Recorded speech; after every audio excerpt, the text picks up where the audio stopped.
Cool. As a teacher, how to best support a student who don't have many or any secure attachments in their lives? So you can, as we've talked about probably somewhere back in the past, one of the protective factors for a kid in their developmental and mental health journey is non-parental adults take a genuine interest in them. I see this, there's teachers in every single school that go above and beyond to be genuinely interested in the kids that are a part of that community. It is the most important thing that teachers do, especially the vulnerable kids. I still remember that heartbreaking one that I told that I think we both teared up. I can't remember what episode it was about the research I did about 10 years ago where the principal was like, looking after the girl and the dad wrote the sports betting on the thing. Punting. Yeah, so it's got to be genuine. I do this with every single kid I meet. I am genuinely interested in them. It's not a performance. I'm just like, I can't believe I get paid to meet these kids that have waited 2 years to see me. The referral, I saw one yesterday and he was like, I was reading the thing, I was like, oh my God, if I'm being honest, I was a little bit like, has seen all these other people and is really violent and hostile and aggressive. And in my mind, I was building him up as this like terrifying, he's in primary school. And I like... 6'8" primary schooler. Yeah, and I was like, oh man, people have refused to see him and all this stuff because of how violent he is. And I was like, oh man, is there anything in the room he can break? Like, what's it going to be like in here? He's coming down the corridor and he's this like tiny, gorgeous kid. And I'm just like, hey mate, how you going? And he just sat next to me and I just had this beautiful conversation with him about like video games and the stuff he likes and all that stuff for 10, 15 minutes. And it was funny because I was sitting there going, God, Mum's probably like thinking, hey, get to the stuff that we're here for. But then when we did, she was more comfortable.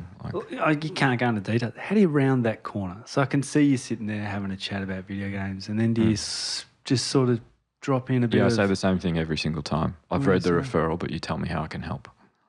Kid or parent? Parent. After I've connected with the kid, after I've heard good stuff, built rapport with them, all of that stuff. I say it pretty much 15 times a day. I've read the referral, but tell me how I can help. Okay. Referral was written 2 years ago.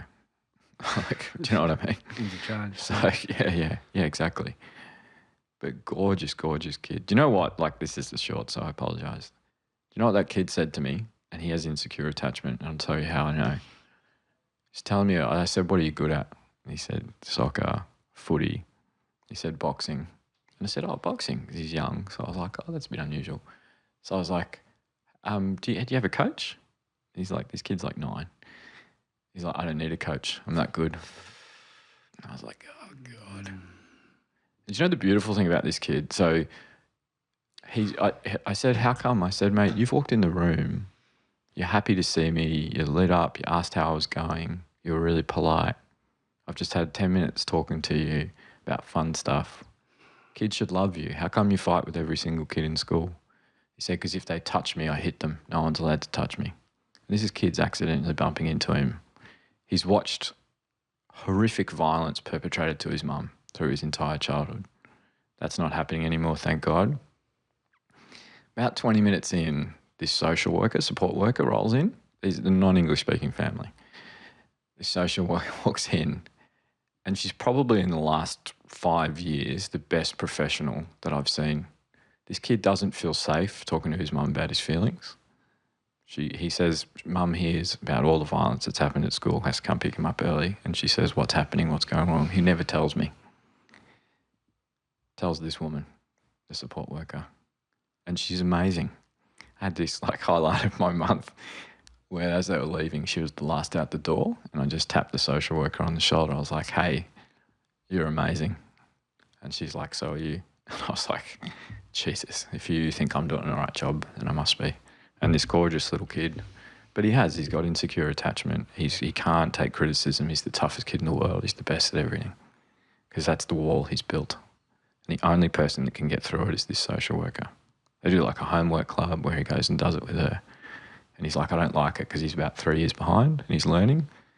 And he's like, I don't like having to do 2 homeworks. And we're like, cool, don't do it then. Which one do you want to do? He goes, the one with her, points to the social worker. It's amazing. I met that kid yesterday. I get paid to do that. I feel like someone's going to find out and sit with me and go, what are you doing? Oh, Yeah, amazing, gorgeous kid. But in my mind, I was scared of him before I met him. yeah.